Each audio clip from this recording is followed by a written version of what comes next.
Hey y'all, what's up? JamiThatsMe here. Welcome back to the channel, honey, and welcome back to another review on Love and Hip Hop, A, T, and the L. Okay, now listen, we do got to get into episode 2 because I've already got episode 1 out. Make sure that you guys are indeed coming into the video. You are liking up the video for your girl. Make sure you're subscribing to the channel if you're not already subscribed. Okay, let's get into episode 2. All right.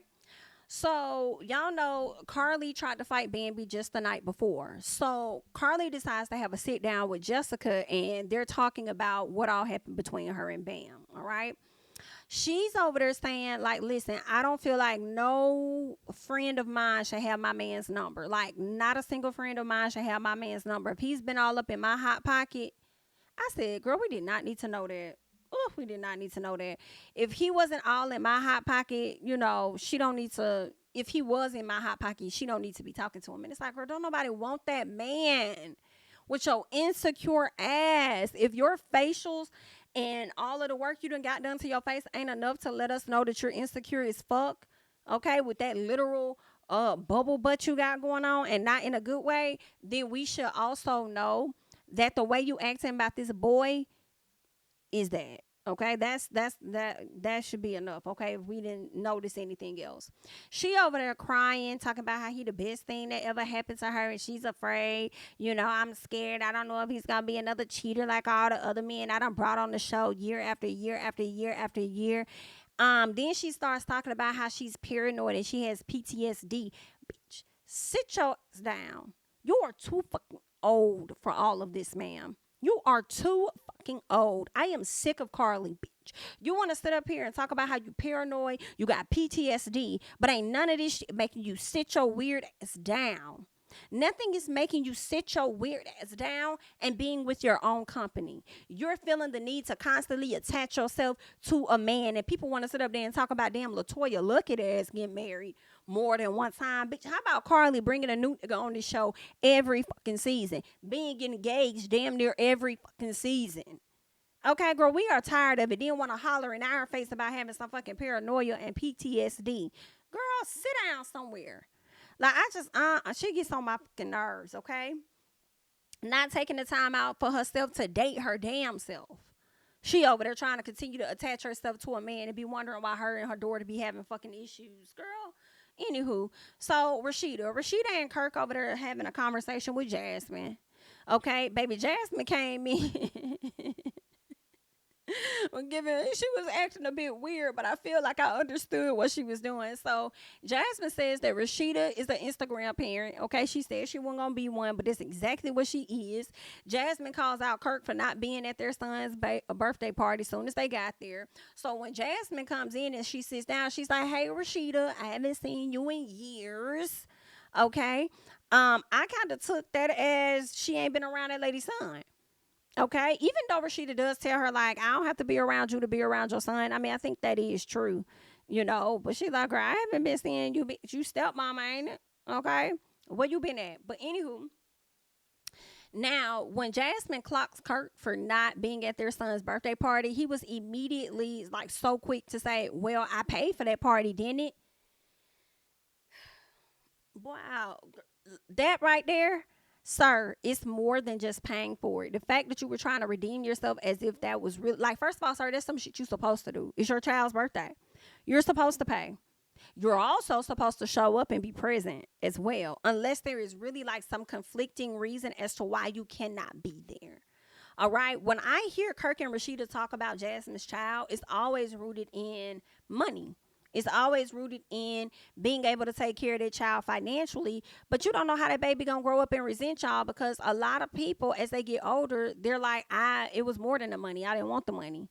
You know what I'm saying? Half the kids don't even see the damn money. It's more so about, I wanted to be with my dad. I wanted to spend time with my other brother that's closer in age with me. Like, I wanted to be with them. But anywho, y'all gonna have to deal with that later. So as they're over there talking about that, and he's saying that he paid for it, Jasmine was like, well, let me clock you on something else, okay? Since you so quick to come back, let me see what you finna come back when it come to this, Tiny. Yeah, do you remember our agreement?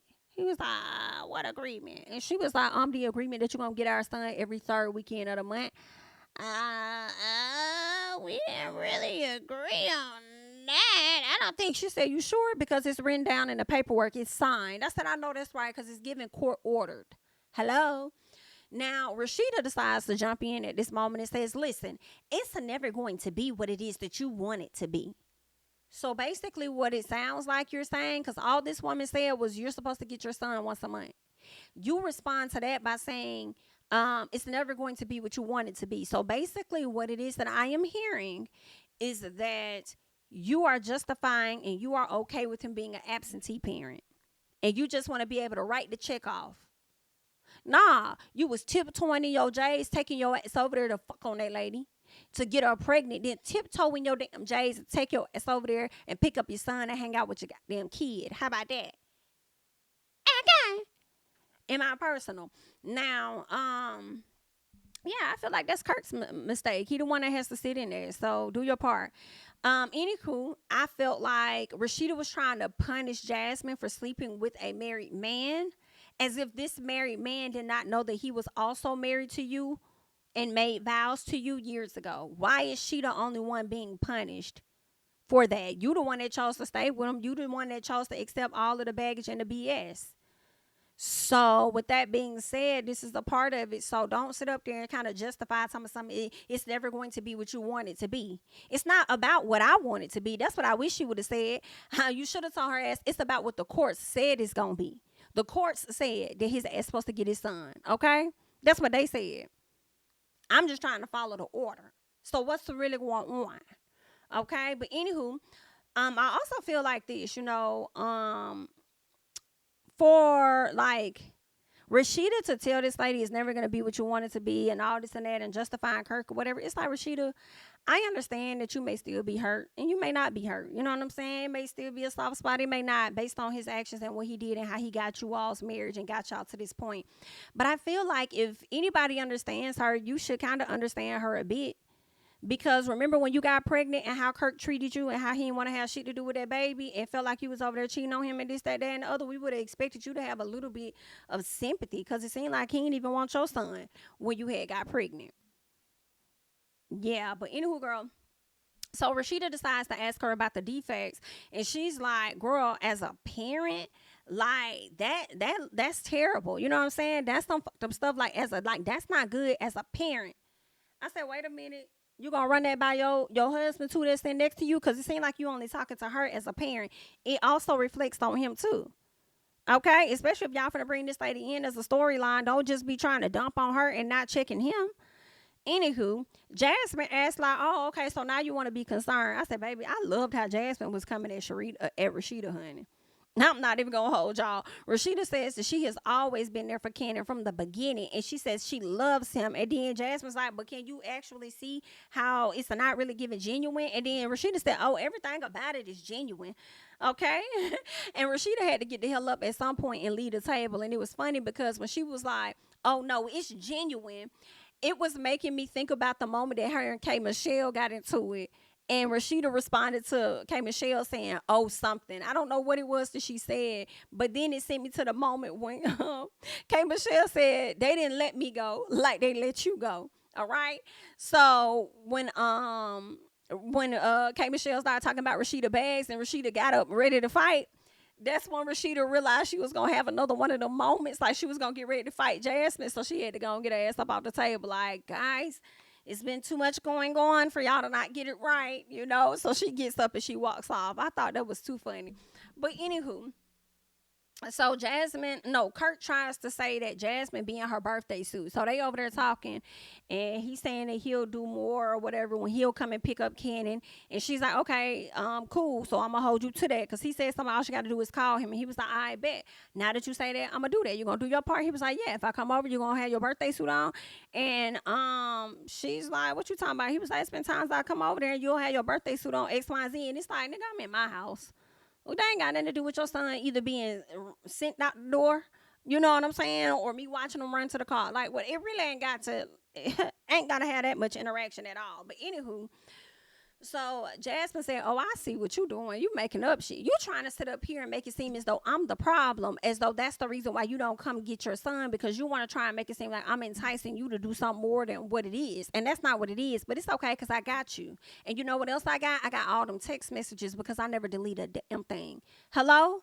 And with that being said, let me get the hell on before I really say some stuff. So she get up off the table, child. She go to the car, honey. But Kirk was finna correct himself though when she mentioned that she had them text messages. He was like, "I'm not saying that I don't." He was finna say something, and she just got up off the table. He got quiet. I'm like, mm-hmm. So what was you really finna say when she told you she had them text messages? Right. So Erica and Scrappy are trying to open up a restaurant with Mama D. And Mama D is the only one. When Erica said Mama D is smart, I said, you're right. She the only one that makes sense. Mama D likes the idea of a restaurant. She thinks it's cool and all of that. But she's like, y'all two in business together. I'm not going to participate in this. Okay, Scrappy cannot be relied upon. Mama D ain't never lied because Khaotic just aired this out a few weeks ago. So she not lying about that. Why would you even want to? And then Erica, this the same man that tried to get your child taken from you, according to your words, had to get defects involved according to your words. So what do you think he will do if y'all started a business together and things not going his way? You don't think he's gonna try to swipe the business from you or do some low down stuff? Like, why are you not thinking? Where has your brain gone over the years? You know how Scrappy get down. You know his inconsistencies. But of course, this is just for storyline because I refuse to believe that you will legit really open up a business with Scrappy. Come on now. So anywho, Mama D ain't really too sold on it. So there's that. Sierra got an infection on her leg. I don't know why she got this big ass tattoo from her thigh down to her damn calves or whatever, all the way down by her ankles, damn near. And she ended up getting an infection, and she's been really sick. She feel like ain't nobody been coming to check on her. Bambi, nobody. I would have expected at least Bambi to try to reach out or something, but nobody's really hit her up. Khaotic has hit her up or whatnot, and she's been feeling a way about that. Now she's learning that she got a beef with Zelle because Zelle is feeling a way about her and Saucy actually being cool, and I think that's stupid. That girl can hang with whoever the hell she wants to hang with. Just because you and him ain't together no more ain't got nothing to do with her. You can't try and isolate that man from the group or nothing. Why you don't feel a way about the other folks that's cool with him? Why are you feeling a way about her? Like, Zell just trying to have an issue. Next thing you know, we see Saucy sitting with his new boo, which happens to be Chef D. And I'm over here like, why the fuck is Chef D back on my screen? I thought after he was on Bad Boys, I wouldn't see him no damn more. Okay, especially after that artist to block me over on the damn Instagram, and I wasn't even talking to him, but I was talking about him. Hello, okay. So it's like, girl, I don't see you on the gram, I don't see you on my TV, and I don't want to see you on the TV. Like, Saucy, what is it about this man? It must be the food in that zig. Cause that's the only thing, like that has to be what it's the food in that zig that got you over here being sick. Let it go. I'm like, you went in double back, but you be talking all that money, like once all that, talking all that noise, like once you done, you done, but you really not, cause you back on Chef D. Girl, go ahead on. Anywho, Bambi has a sit down with Jessica, and after talking about her issues with Carly, right? She tells Jessica that Carly has kind of slick said some negative things about her. Not like super bad, but she said some stuff. I didn't really support that. I didn't really agree with that a bit because I was like, damn, Bambi, I don't think that's cool. Like, you ain't care to tell her before. But now that you and Carly on the outs, now you want to tell her? Like, I know you beefing with the girl, and it's like, now I'm going to tell on you. I'm going to tell your tea. Even though she tried to say, like, it wasn't like her trying to be salacious or nothing, but she was just complaining about you. It's like, still, now you want to tell her? When you feel like you got some ammo to use against Carly, I feel like Jessica should be like, damn, how much of my friend is you really, bitch? You could have been told me that. Now you want to tell me? But okay. So, anywho, I wanted to highlight the fact that once we got to Mama D's portion, once we got to Mama D and her doing the food truck, and that's something she would prefer to do over the restaurant, which I think is a much better idea.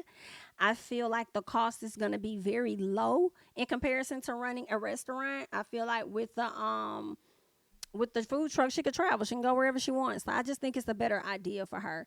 But I just wanted to highlight the poor ass editing. I hate when they do this black ink crew ass editing where the camera is not on that person's face, but they're playing audio as if that's what they're saying. And what it also gives is that y'all be reaching out to them and saying, hey, can you give me a sound bite that says XYZ and email it to me? And these people may be recording it in the bathroom somewhere, or recording it in their house that got all this space and not in like a condensed area. Like, it's like, girl, y'all are, I hate the editing. Y'all just be filling in the blanks and it looks so fucking terrible. Anywho, so Mama D, yeah, she wants the food truck. We see Carly and Scrappy and everybody over there chatting, and Carly's still over there talking about how she don't want nobody to text her man, even though her man is telling her whatever was happening with him at Bambi, it was nothing like that. She just wanted to get ideas on what his plan was for the birthday, because she too wanted to do something for Carly. You know what I'm saying? So she's over there still talking to SHI, and I don't even think Carly really is in love with that man. I think she's just in love with his money. Okay, that's what it is. Zell letting everybody know that he done had sex with a woman when he was out on a vacation, which is supposed to be a part of the storyline, because I believe he may have somebody pregnant and may have a child on the way. Also, Zell is over there beefing with Sierra and didn't give a fuck about her being injured, sick, didn't care nothing to check on her, don't give a damn or anything, calls the girl fake. Sierra said ain't nothing about her fake at all, except for the people he may hang with, but ain't shit about her fake or whatever he over there talking about. And I'm like, Sierra, now you know you got a few things that's on you that's fake, girl, but it's okay. We ain't gonna clock all of that, all right? Because I do understand what you're saying. But, yeah, that was pretty much the episode. That was pretty much everything that took place. Rasheedah continuing to look like a fool and over here heavily supporting that husband of hers. And I don't like it, okay? And that's really it. Primarily Rasheedah and them. Oh, did I mention that Jasmine went and had to sit down with her friend? And when she was sitting down with her friend, she ended up telling the homegirl that Kirk had texted her and told her, I guess he'll give her some money if she wanted to fuck, or he'll do this or that only if she's trying to have sex with him. Okay, so that's gonna be something, and she's gonna expose that at a later time. So that is real interesting. Okay, so yeah, honey. But that's all that I got at this time. You guys leave your thoughts and comments down below on episode 2 of Love and Hip Hop ATL. I am Jami, that's me. Don't forget to like, comment, subscribe, share my videos.